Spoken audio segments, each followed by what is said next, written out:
Hello student, online classes में आपका स्वागत है। आज आप सामने एक नया टॉपिक लेकर के आए हैं। आज हम लोग भारत के नदी तंत्र या अपवाह तंत्र या ड्रेनेज सिस्टम के संदर्भ में अध्ययन करेंगे। भारत में नदी तंत्र क्या है और नदी तंत्र के कौन कौन से प्रकार हैं, क्या उसका स्वरूप है, इसके संदर्भ में अध्ययन करेंगे। पूरा विस्तार से अध्ययन करेंगे। इस वीडियो में हम पूरा नदी तंत्र का संक्षेप में बेसिक चीज़ें आपको बताएंगे और अगले पार्ट में जो उसके पर्टिकुलर तंत्र होंगे उनके संदर्भ में भी अलग अलग वीडियो आपके पास जाते रहेंगे। क्योंकि एक वीडियो में अगर सारे तंत्र एक ही साथ बता देंगे तो मैटर कम हो जाएगा और वीडियो बहुत बड़ा हो जाएगा, तो इसमें प्रॉब्लम्स होती है। इस तरह से वीडियो को पूरे मैटर को, तथ्यों को आपको समझाने के लिए आपको अलग अलग टॉपिक्स को अलग अलग डिवाइड करके बताएंगे। आज पूरा तंत्र बताएंगे संक्षेप में, उसका बेसिक क्या क्या तंत्र है, कॉन्सेप्ट क्या क्या है। और अगले वीडियो में आपके पास जो है अलग अलग तंत्र के बारे में जाएगा, जैसे सिंधु नदी तंत्र क्या है, गंगा नदी तंत्र क्या है, ब्रह्मपुत्र नदी तंत्र क्या है, प्रायद्वीपीय नदी तंत्र क्या है। तो उसके अलग अलग पार्ट में पर्टिकुलर, चूँकि बहुत सारे तथ्यात्मक ज्ञान से भरा हुआ चीज़ें हैं, उसको अलग अलग टॉपिक्स में भेजेंगे आपके अलग अलग वीडियो में।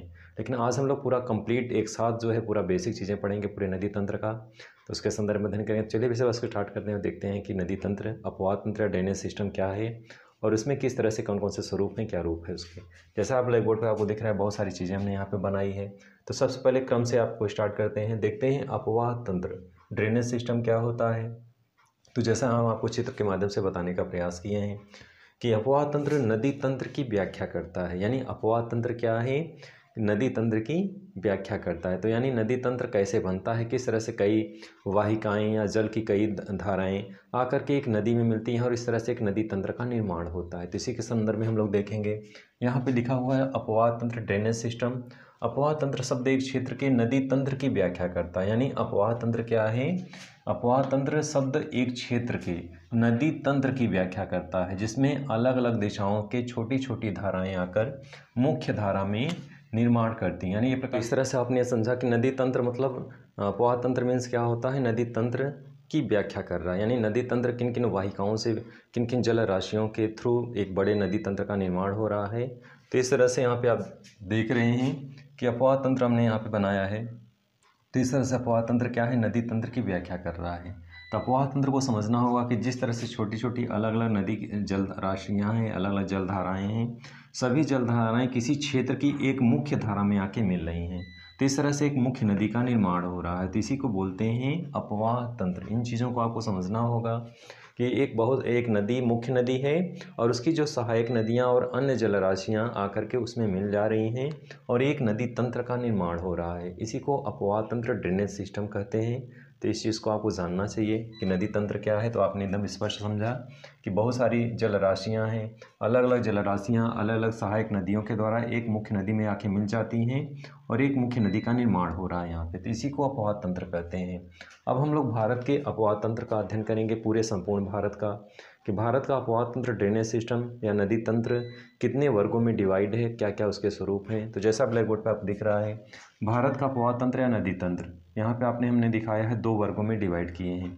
मुख्य अपवाह तंत्र में हिमालयी अपवाह तंत्र है और सेकंड है प्रायद्वीपीय अपवाह तंत्र। पहला हिमालयी अपवाह तंत्र आता है, दूसरा क्या है, प्रायद्वीपीय नदी तंत्र या फिर दक्षिण भारत के नदी तंत्र, दो नामों से जाना जाता है। पहला हिमालयी नदी तंत्र और सेकंड जो दक्षिण भारत का है उसी को प्रायद्वीपीय नदी तंत्र, चाहे हम उसे कह लें, चाहे उसी को पठारी नदी तंत्र कह लें, तो या दक्षिण भारतीय नदी तंत्र कह लें, अलग अलग नाम उसके हैं। तो इस तरह से आप जानते रहें। तो मुख्य रूप से दो भागों में डिवाइड किया गया है, हिमालयी नदी तंत्र और प्रायद्वीपीय नदी तंत्र। अब हिमालयी नदी तंत्र को भी तीन भागों में डिवाइड किया गया है, सिंधु नदी तंत्र, गंगा नदी तंत्र और ब्रह्मपुत्र नदी तंत्र। जैसा कि आपको दिख रहा है यहाँ पे कि हिमालयी अपवाह तंत्र को तीन भागों में डिवाइड किए हैं, सिंधु नदी तंत्र, गंगा नदी तंत्र और ब्रह्मपुत्र नदी तंत्र। और प्रायद्वीपीय भारत के अपवाह तंत्र को भी दो भागों में डिवाइड किए हैं। प्रायद्वीपीय भारत के अपवाह तंत्र को दो पार्ट इस तरह से होते हैं, पहला है पूर्व की ओर बहने वाली नदी तंत्र और दूसरा है पश्चिम की ओर बहने वाली नदी तंत्र। जैसा आप देख रहे हैं यहाँ पे प्रायद्वीपीय क्षेत्र यहाँ से यहाँ तक कहलाता है। तो ये प्रायद्वीपीय क्षेत्र में इसके दो पार्ट हो जाते हैं, पहला पूर्व की ओर बहने वाली नदी तंत्र, दूसरा पश्चिम की ओर बहने वाली नदी तंत्र। जो नदियाँ इधर से पश्चिम की ओर बह रही हैं, पश्चिम की ओर बहने वाली नदियाँ हैं, और जो पूर्व की ओर बह रही हैं वो पूर्व की ओर बहने वाली नदी हैं। तो जैसा आपको ब्लैक बोर्ड यहाँ पे बोर्ड पे दिख रहा है कि पूर्व की ओर बहने वाली नदी नर्मदा और ताप्ती है। तो जैसा यहाँ पे दिख रहा है आपको, नर्मदा और ताप्ती दो नदियाँ ऐसी हैं जो पूर्व की ओर बह रही हैं। बाकी पश्चिम की ओर दिख रहा है आपको, कृष्णा है, गोदावरी है, कावेरी है, महानदी। ये नदियाँ जो है पूर्व की ओर बह रही हैं और बंगाल की खाड़ी में गिर रही हैं। तो इस तरह से दक्षिण भारत की जो नदी है या प्रायद्वीपीय भारत की नदी, इसी एक ही नाम से कहेंगे, चाहे हम उसे दक्षिण भारत बोल लें, चाहे प्रायद्वीपीय भारत की नदियाँ बोल लें या पठारी क्षेत्र की नदियाँ बोल लें, अलग अलग नाम हैं इनके, चीज़ें एक ही हैं। तो इस तरह से पूर्व की ओर बहने वाली नदियाँ जो हैं महानदी, गोदावरी, कृष्णा और कावेरी हैं। और ये नदियों की क्या विशेषता है, ये डेल्टा का निर्माण कर रही हैं। तो डेल्टा आपको जानना चाहिए, हमने ब्लैक बोर्ड पर थोड़ा सा यहाँ दिखाने का प्रयास किया है कि नदी अपने साथ लाए गए अवसाद को, डेल्टा मीन्स होता है क्या, इसको समझेंगे कि नदी क्या करती है, अपने साथ लाए गए अवसाद को, जो चीज़ें अपने साथ ला रही है, चाहे बिजली जो साथ अपने साथ ला रही है, बजरी, कंकड़, पत्थर, सीप, रेत, जो भी चीज़ें अपने साथ ला रही है वो समुद्र के मुहाने पे बिखेर देती है। यानी समुद्र में मिलने के पहले उसके मुहाने पे क्या करती है, बिखेर देती है। तो मुहाने पे बिखेर देने के पश्चात यहाँ पे जलराशि जो नदी की मुख्य धारा बह के आगे जा रही है समुद्र के मुहाने पे, जब अपने साथ लाए गए अवसाद को, अवसाद मीन्स जो भी चीज़ें अपने साथ ला रही है, जो भी मिट्टी काप ला रही है, जो भी रेत है, सीप है, बालू के बड़े कण है, छोटे कण है, जो भी चीज़ें ला रही है उस अवसाद को समुद्र के मुहाने पे क्या कर रही है, बिखेर दे रही है। और इस तरह समुद्र के मुहाने पे जब बिखेर देती है तो जलराशि चूँकि मिट्टी फैल जाने के कारण ऊंचा थोड़ा सा हो जाता है, नदी की गति काफ़ी स्लो हो जाती है। तो ऐसे कंडीशन में जलराशि एक राशि में न बह करके कई राशियों में बहने लगती है। यानी जो धारा नदी की एक मुख्य धारा बह के जाती है समुद्र में मिलने के पहले, और वहाँ पहुँचने के पहले जब ऊंचाई ज़्यादा हो जाती है, मिट्टी फैल जाती है, तो ऐसे कंडीशन में जलराशि एक राशि में नहीं बहती बल्कि कई राशियों में बहती है। जैसा आपको दिख रहा है, यानी इस तरह से कुछ राशि इधर से बह रही है, कुछ राशि सेंटर से बह रही है, कुछ राशि इधर से बह रही है। तो इस तरह से जलराशि कई राशियों में प्रवाहित होने लगती है। और इस तरह से कई राशियों में प्रवाहित होने के कारण जो स्वरूप बन रहा है वो त्रिभुजाकार बन रहा है। यानी जलराशियाँ जब कई रूपों में बहने लगती हैं तो उसकी आकृति किस रूप में बन रही है, त्रिभुजाकार बन रही है। और इसी त्रिभुजाकार आकृति को क्या नाम दिया गया, डेल्टा का नाम दिया गया। तो एकदम क्लियर आपने समझा कि नदी अपने साथ लाए गए अवसाद को समुद्र के मुहाने पर बिखेर देती है और जलराशि एक राशि में न बह करके कई राशियों में बहती है, जिससे एक त्रिभुजाकार आकृति का निर्माण होता है और इसी को डेल्टा कहते हैं। तो इस तरह से आपको समझना होगा कि दक्षिण भारत की नदियाँ एक तरफ डेल्टा बना रही हैं और एक तरफ ज्वारनद मुख का निर्माण कर रही हैं। वेरी इंपॉर्टेंट चीज़ें हैं, टॉपिक्स को समझना होगा कि डेल्टा जैसे महानदी है, गोदावरी है, कृष्णा है और कावेरी है, ये नदियाँ पूर्व की ओर बहती हैं और डेल्टा का निर्माण करती हैं। डेल्टा पर ही आपने डिफिनेशन समझा कि डेल्टा होता क्या है और कौन कौन सी नदी डेल्टा का निर्माण कर रही हैं। तो यहाँ पे जैसे गंगा नदी डेल्टा का निर्माण करती है, महानदी गंगा का डेल्टा का निर्माण कर रही है, गोदावरी है, कृष्णा है, कावेरी है, ये सभी नदियाँ पूर्व की ओर बहती हैं, बंगाल की खाड़ी में जाके गिरती हैं, विलीन हो जाती हैं नदियाँ, और ये डेल्टा का निर्माण कर रही हैं। इसी क्रम में दक्षिण भारत की नदियाँ हैं ताप्ती और नर्मदा, ये ज्वारनद मुख का निर्माण करती हैं, डेल्टा का निर्माण नहीं करती बल्कि ज्वारनद मुख का निर्माण करती हैं। और ये नदियों की विशेषता क्या होती, काफ़ी गहराई से, काफ़ी गर्त से होकर बहती हैं और समुद्र में मिलने के पहले यहाँ पे मिट्टी नहीं बिखेरती क्योंकि बहुत गहराई से होकर बहती हैं, तो वहाँ पे खारे पानी में मिल जाती हैं। और चूँकि यहाँ पे जब ज्वार आता है तो ये नदियों में पानी उल्टा आता है, नदियों में ज्वार के आने के समय, और इस तरह से ये ज्वारनद मुख का निर्माण करें। तो दो पॉइंट इस तरह से आपको जानना चाहिए कि कहाँ से हम लोकेट करेंगे मानचित्र में कि ज्वारनद मुख किस जगह पे लोकेट करेंगे। तो जैसा आप देख रहे हैं खंभात की खाड़ी, यानी नर्मदा नदी जो अमरकंटक से निकल रही है और ताप्ती नदी जो बैतूल मध्य प्रदेश से निकल रही है, दोनों नदियाँ मध्य प्रदेश से निकल रही हैं और आके खंभात की खाड़ी में मिल जा रही हैं। तो इस तरह से खंभात की खाड़ी में मिलने के कारण यहाँ पे ज्वारनद मुख का निर्माण कर रही हैं और इधर से जो पूर्व की ओर नदियाँ बह रही हैं ये किसका निर्माण कर रही हैं, डेल्टा का निर्माण कर रही हैं। तो इस तरह से आप क्रमबद्ध तरीके से अध्ययन कर रहे हैं कि भारत के नदी तंत्र को हिमालयी नदी तंत्र और प्रायद्वीपीय भारत की नदियों को दो भागों में, यानी हिमालय की नदियों को एक तरफ रखा है हमने और दूसरी तरफ प्रायद्वीपीय भारत की नदियों को रखा है।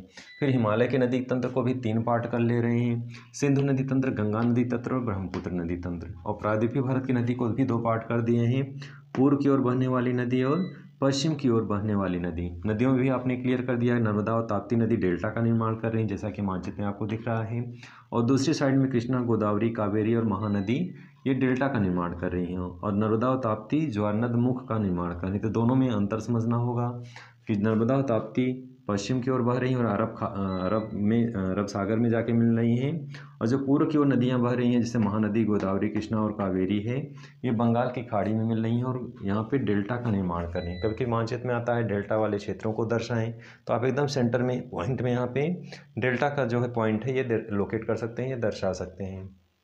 तो इस तरह से जानना होगा आपको। तो इस तरह से अपवाद तंत्र जो भारत का है 2 पार्ट डिवाइड किया गया है, हिमालय अपवाद तंत्र और प्रायद्वीपीय अपवाद तंत्र। हिमालय के भी हमने 3 पार्ट किया, सिंधु नदी तंत्र, गंगा नदी तंत्र और ब्रह्मपुत्र नदी तंत्र। और दूसरा है प्रायद्वीपीय भारत अपवाद तंत्र को 2 भागों में डिवाइड किया, पूर्व की ओर बहने वाली नदी और पश्चिम की ओर बहने वाली नदी। अब यहाँ पे हमने सिंधु नदी को दिखाया है, मानचित्र में भी दर्शाने के लिए आता है। तो देख रहे हैं जैसा कि आपको भारत में सिंधु नदी का जो प्रवाह है, सबसे पहले देखना होगा कि आपको ये तिब्बत चीन से इसका स्टार्टिंग है। आपको ये चीज़ें जानना है कि जो सिंधु अपवाद तंत्र है यानी सिंधु नदी तंत्र है वो कहाँ से प्रवाहित हो रही है। तो यहाँ पे आपको दिख रहा है चीन में तिब्बत के निकट मानसरोवर झील है और यहाँ से इसकी शुरुआत हो रही है और 2880 किलोमीटर की यात्रा कर रही है। तो प्रकार से 2880 किलोमीटर की लंबाई है और ये चीन से स्टार्ट हो रही है और भारत में प्रवेश कर रही है। तो भारत में जैसा आपको देख रहा है लेह शहर, यहाँ पे एग्जाम में इस तरह से भी क्वेश्चन आता है कि लेह शहर सिंधु नदी के उत्तर में है या दक्षिण में है। ऐसे भी क्वेश्चन आते हैं, बेसिक क्वेश्चन आते हैं कि सिंधु नदी का जो लेह शहर है तिब्बत में है से स्टार्ट जो हो रही नदी आगे चल कर के सिंधु नदी जब भारत में प्रवेश करती है लद्दाख में, तो लद्दाख में जो लेह शहर है वो उत्तर में है या दक्षिण में। तो मानचित्र में आपको स्पष्ट दिखाई दे रहा है कि लेह शहर उत्तर साइड में, जैसा कि आपको मानचित्र में यहाँ पे दिख रहा है आपको कि ये नदी आपको यहाँ से आगे प्रवाहित हो रही है और यहाँ पे लद्दाख में जब प्रवेश करती है तो इसके उत्तर साइड में क्या है, लेह शहर है। तो लेह शहर किस साइड में है, उत्तर साइड में। यही एग्जाम में क्वेश्चन आता है कि लेह शहर उत्तर में है या दक्षिण में है। तो आपको जानना चाहिए कि इस नदी के उत्तर में क्या है, लेह शहर है। और फिर ये पाकिस्तान में प्रवेश कर रही है। तो जैसा आप देख रहे हैं पाकिस्तान में प्रवेश कर रही है और कराची के पास होते हुए ये अरब सागर में मिल जा रही है। तो ये भी एक महत्वपूर्ण बिंदु है कि पाकिस्तान के कराची से जैसा कि आप देख रहे हैं कराची के पूर्व साइड में नदी बहते हुए कहाँ मिल रही है, अरब सागर में। तो ये भी एक महत्वपूर्ण बिंदु है, कराची से पूर्व में बहती है या दक्षिण में बहती है या उत्तर में बहती है, इस तरह से एग्जाम में क्वेश्चन आता है। तो कराची के ये पूर्व में बहते हुए अरब सागर में प्रवेश कर रही है।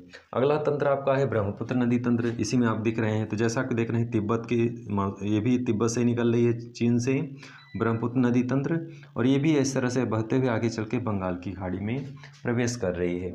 और अगला तंत्र जो गंगा नदी तंत्र इसमें आपको दिख रहा है, यानी सिंधु नदी क्लियर हो गया, गंगा नदी तंत्र और ब्रह्मपुत्र नदी। गंगा तंत्र हमने मानचित्र में यहाँ पे दिखाने का प्रयास किया है, किस तरह से उत्तराखंड से निकलते हुए किस तरह से बंगाल की खाड़ी में जाके मिल रही हैं। तो ये 3 नदी तंत्र है, गंगा सिंधु नदी तंत्र, गंगा नदी तंत्र और ब्रह्मपुत्र नदी तंत्र। ये तीनों को मिक्स करके किस तंत्र के नाम से जाना जाता है, हिमालय नदी तंत्र के नाम से जाना जाता है। और सेकंड पार्ट है प्रायद्वीपीय नदी तंत्र या दक्षिण भारत का नदी तंत्र, जो 2 पार्ट हैं, पूर्व की ओर बहने वाली नदी और पश्चिम की ओर बहने वाली नदी। तो इस तरह से हमने पूरा बेसिक कॉन्सेप्ट एक वीडियो में बनाने का प्रयास किया है।